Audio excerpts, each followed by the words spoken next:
The 10 things that we love about China. He's definitely that drunk idiot you see. A lot of times I'd walk around with my phone in my hand because I've got these little like short shorts. Hi guys, welcome back. We're on tour with Dridgers. If you're new here, we're a full-time travel couple from the UK. As you can see, we are still in the UK and we're enjoying some very special weather. That is definitely not really like the UK. Got ourselves a cup of tea. We've actually been quite enjoying just having these little chats with you. We decided today we're going to list our top 10 things we love about China. I just want to mention, how good is Ben's hair looking? It's been 5 months now and he had a hair transplant in Turkey and it's actually falling out and he's actually got some hair gel on it. I did do my hair specially today, but you might notice there's a few like bald patches in that. It's very transitional. This is like, I reckon I'm probably about the halfway point at the moment. Yeah, I'm pretty pleased. From what it originally looked like, look at the difference compared to this picture to this picture. Could have done with a shave today as well. I could have done, yeah. I've gone a little bit rogue today. Look a bit scruffy. But go on. But as Ben was saying, we're going to do the top 10 things, is it?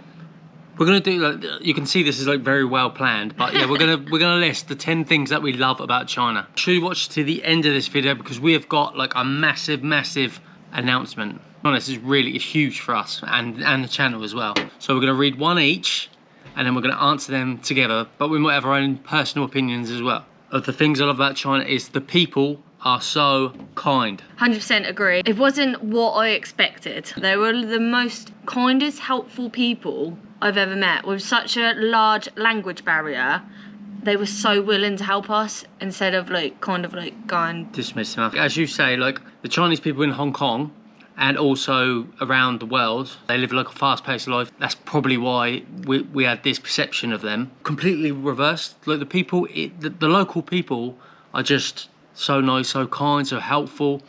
And like Reanne said, they're patient. Even the security and police, like we asked for help one time and instead of like, I thought they'd be like, no, you can't talk to us, you can't approach us. They're smiley as well, aren't they? They were really nice and helped us and directed us where to go. Like, we didn't actually have one bad experience with any person out there. No, not one person was rude. Everyone was kind. So yeah, that is definitely number one. Definitely number one, yeah.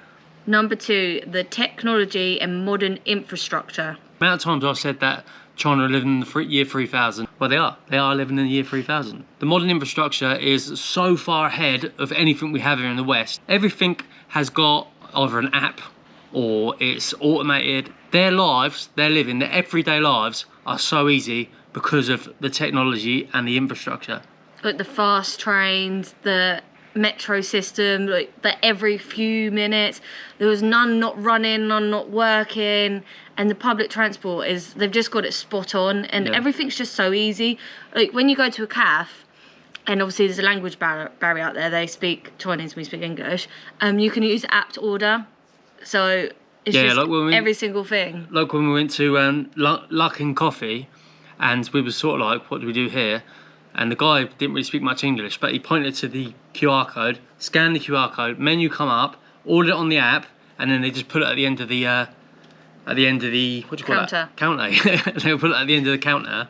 Just made things like that so much easier. And that's also one thing I have to say is you can order a coffee from your home or your workplace and then pick it up, or you can order stuff to the train station and pick it up. It's just, everything's so convenient and they've absolutely got it sussed. Number 3, incredible food. Definitely. The Peking duck. As we were in Beijing, duck was a big part of like our travel experience, and the pancake roll, I dream about it every day. The best thing though, Mingxu. Yeah, Mingxu. Sorry, how'd you say it? Misha. Ice cream for like 20p. Misha is incredible. Like I said this before, but the pastries in China surprised me so much. They were so nice. Little like custard tarts and stuff. I have to say though, we had a lot of street food in our first trip in China. So our second trip is definitely going to be trying like more restaurants and sit downs. We're quite tight, as you know, we're budget travellers living off $30 a day. We do tend to stick to street food because it's just a lot cheaper, but we definitely will try like the hot pots and some sit down meals. So recommendations, we are probably going to fly into Shanghai But then from there onwards, if we get our visa, we'll be doing a lot more. So if you can give us some recommendations for Shanghai, I would really appreciate it. Number 4 has definitely got to be the prices. A lot of people told us it was expensive in China. We literally did not find it expensive one bit. If anything, we'd found it probably one of the cheapest countries I've ever been to. When we done the video on prices in China, a lot of people said in the comments, like, there's a deflation. Instead of, like, around the world, there's obviously a massive inflation. But in China, apparently, there's a deflation. And we definitely felt it because compared to the West and where we live in the UK, obviously, we feel it so much when we go home. It's like everything's like double prices and triple prices. And it's gone from like £1. Everything that was £1 has gone to like £1.65. It's gone up so high in our country.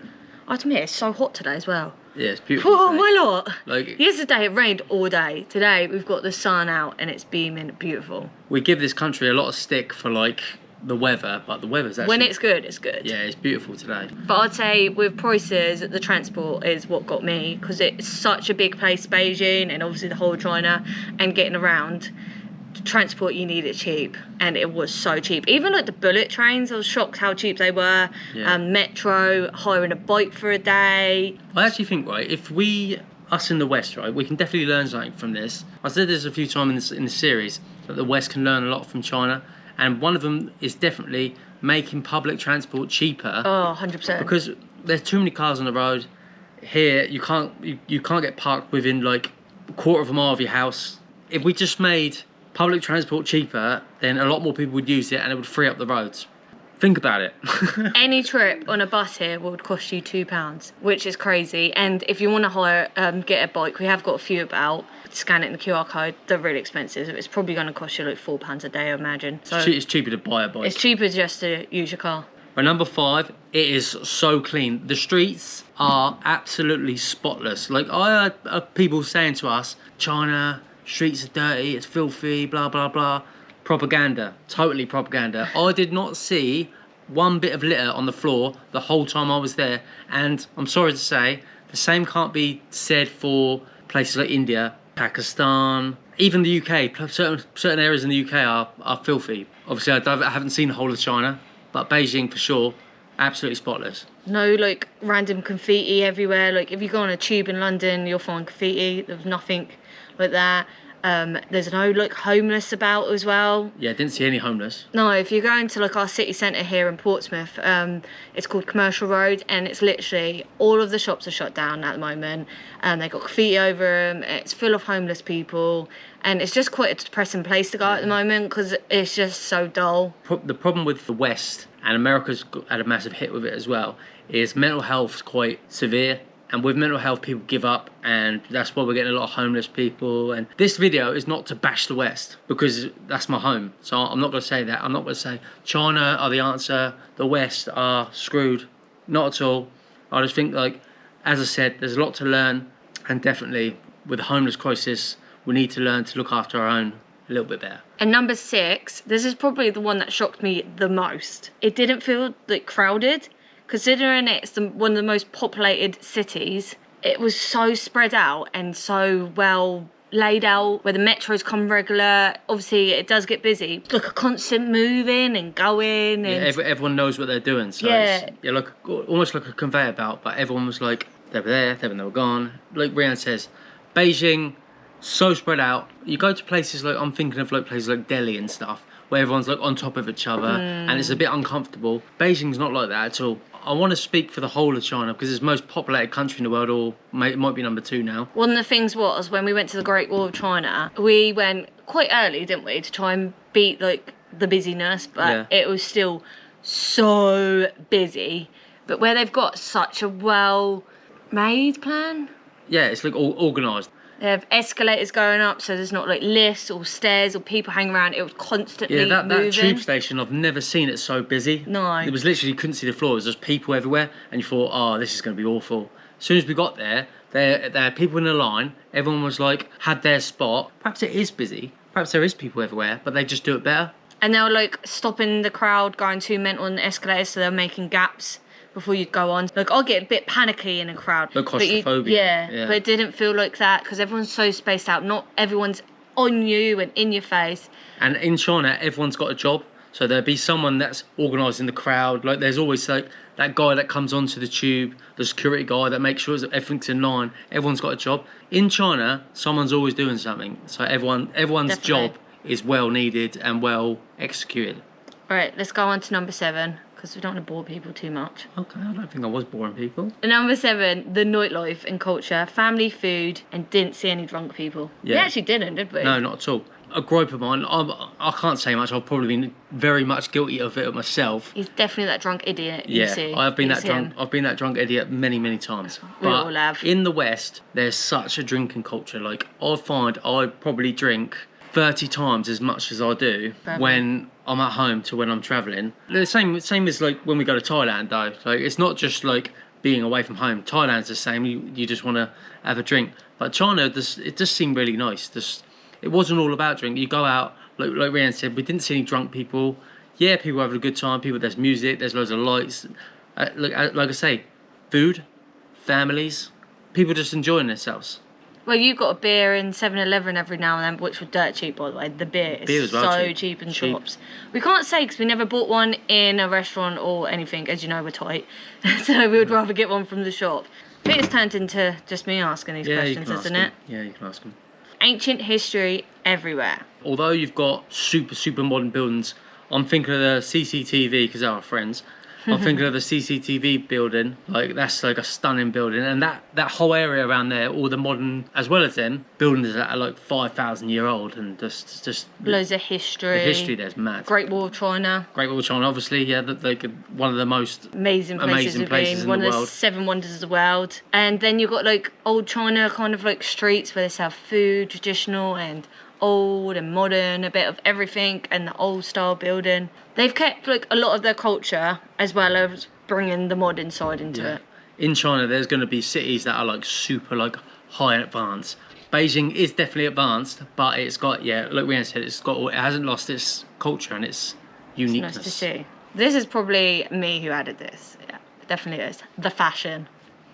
Oh my god, I could not stop looking at everyone's clothes. Everyone's well dressed. So it's not even like well dressed, it's like out there as well. Baggy clothes and chunky shoes, and it just all works and they look so good, and they make it look so simple. Like they're not full of makeup and fake eyelashes. They just dress well. Their fashion's it's like a casual fashion. Casual fashion. Yeah. Comfortable. You go to like Milan and Paris and stuff, They're clunking around in heels. Yeah, the fashion capitals of the world, for sure. They got just their own sense of style, and no one cares. Like you can wear the wackiest thing, and no one will even bat an eyelid at you. Like Chinese people keep to themselves. Yeah, that's something I didn't actually put on our list. And you said about being yourself. When we were vlogging, look, I don't really get conscious about vlogging because we've done it for so long. In China, it was like no one cared. It was natural. No one's looking at you because someone was doing they were dancing, doing TikToks. Everyone's doing something, like they're Skyping or whatever, I don't know. Skyping, Zooming, I don't know what they're doing. No one takes any interest in other people's business like they do here. And number 10, the final one, I think the main one, China is definitely not advertised like this. You would never think this, and safe. No one would ever think that straight away when they think of China, safe. I'm just going off our perception that we get from at home. So before we ever even thought about going to China, we'd done our research and looked into it and actually got on the plane and went to China. I thought China was a little bit dangerous. I thought... We didn't even know why. I don't know why. We just like... I think I've just been told that. Yeah. Literally, you did not feel unsafe once. The polar opposite. It was literally like you weren't worried about going on a tight tube with your phone in your pocket. Like no one ever warned you of watch out for your things because it's just not a thing out there. If you go to places like South America, the police will come up to us. We were just taking a picture and tell you to put your phone away. Don't put your camera on the table because someone will walk past and snatch it. I'm like, yeah, we saw that. We saw people leaving. Crazy. We saw people leaving their laptops on the table and stuff. A lot of times I'd walk around with my phone in my hand because I've got these little short shorts. I don't know why I'm wearing them, but you could easily take his phone out. Short shorts, and my phone would hang out my pocket, so I didn't want it to fall out, so I just hold it in my hand. Not worried at all about someone coming along and trying to take it. That's the thing. Everyone moans about the cameras in China. I think we've mentioned this so many times, and yes, there is a lot of cameras, there is a lot of security, but the benefit is you're safe. You haven't got to worry. The people that are worried about the cameras and that are obviously people that want to hide something. Yeah, want to get away with stuff. Yeah, I've got nothing to hide, and I would rather feel safe. And if something does happen to me, it's caught on camera and we can solve it, and it cannot happen to someone else. Yeah, I mean, people tell us in the comments, like, as I say on everyone, I try to read every single comment, and people have said that they've got stories about things going missing like months ago, and the police tracking it and being able to get it, all because of the cameras. So is that a bad thing? Absolutely not. That's one of the best things, and more places should do it. Every time we say it, go and experience China. Like, so many people ask us about China, and they're like, oh, I didn't know. And I'm like, well, all our friends have been out there, and none of them had bad experience. So we're going to finish this off with some questions. I'm going to, because we've gone on a little bit long, we blabbered on, well, Reanne has. Sorry. We're going to quick fire these questions. So all these questions come from the comments. So I'm going to fire them to you, and you're going to try and answer them. All right, so we've got to be quick, so we don't bore you. What are your 2 top travel tips? Oh, gosh. Obviously, we've been travelling 3 years. We know a little bit. Like, some people are not obliged to answer, so I feel like we are. So, Reanne, what's your 2 top travel tips? Number 1 is 100% don't overpack. Probably for the first 2 years we overpacked, and we've shrunk our suitcase down to half the size. Number 2, have you got number 2? I would say be open-minded in regards to food, people, everything. Don't believe what you read. Try to enjoy the people, try and enjoy the food, and just adapt to the culture and just love it. Because life's too short. Just enjoy yourself. Come on, go. Sorry, I'm just... Unlock his phone. Come on, I'm burning this This is stupid, because my phone didn't used to lock itself, and now all of a sudden it is, so someone's been messing with it. Someone said, have you tried dog meat? Huh? Yeah. We have been to countries, Vietnam and stuff, that have... We actually seen them selling dog meat, but personally, I do like dogs as pets. I don't... And we wouldn't eat it. I'm sure it's very tasty, but no, personally, like morally... We would not eat. Yeah, morally we wouldn't, and we haven't. What made you decide to become a full-time traveller? A full-time travel vlogger, sorry. The thing is, this could be a long story, so I'm going to cut it, like, quite short. I'll do it short, because you take too long. Lockdown happened, you know what it's like, got a bit down, got a bit in a dark hole. We watched a lot of YouTubers travelling. We've never watched YouTube before then, and really, really enjoyed watching them. And we were like, I'll tell you what, after this lockdown is finished, we're going to do it. And Ben was in a bit of a dark place. He was a bit depressed and down, jumping from jobs. It wasn't the best year for us. We had crashed a couple of cars. Well, he had crashed a couple of cars, and he had gone from job to job, and he just wasn't happy. And I think, in a way, now I look back, I probably wasn't happy either. And we decided to make the leap, rent out our house, sell our business, sell everything, get rid of everything, and travel. We did plan to do it for 1 year, and the money ran out because it was still semi-COVID, so there's PCR tests and all that rubbish. After that, we were like, all right, let's sell our house. So we made the full commitment. After a year, we're like, we're going to make this into our life and hopefully into a career. We're still working at it, and I think we're finally getting somewhere. Yeah. We want this to be our life now. Like, we couldn't imagine going back to the way it was, but we were sensible. We sold our house, used a bit of the money to pay off some debt and to travel, but we also bought a house to rent out, which we still have, and gives us a little income to help us travel. Right, so as Reanne was saying, we were seriously thinking about it, but the straw that broke the camel's back is I had a brain injury. I had a TIA. I lost vision in my left-hand side of my eye. I had to quit work. Change jobs because you had a driving job. Yeah, a driving job. I got my driver's license took away from me, so basically we said, screw this, let's go travelling. Yep, so it was a hard year for us that year, and I think we made the right choice to travel and get away from all that crap. Next question, what jobs did you do before social media, and how often do you come home? I'm a chef, fully qualified chef. I worked in pubs, restaurant for Ben Ainsley, and then I had a cafe for 4 years before we started travelling, and then sold that to travel, and I will never ever probably work in a kitchen again because I could not imagine nothing worse. They are the worst hours in the world. It was fun, like the banter and working with people, but do think about it before you choose a career in like catering, chefing. But I do enjoy still cooking. Ben gets some lovely meals, and I like to bake some cakes for family and friends. Construction towards the end, but I was a window fitter from leaving school, so I was a window fitter for like 13 years. Yeah, it was all right. Didn't leave nothing exciting behind, did we? No, I didn't leave nothing exciting. And how often do we come home? Pretty regularly. Yeah. We're normally away for 3 months at a time, and then we're home.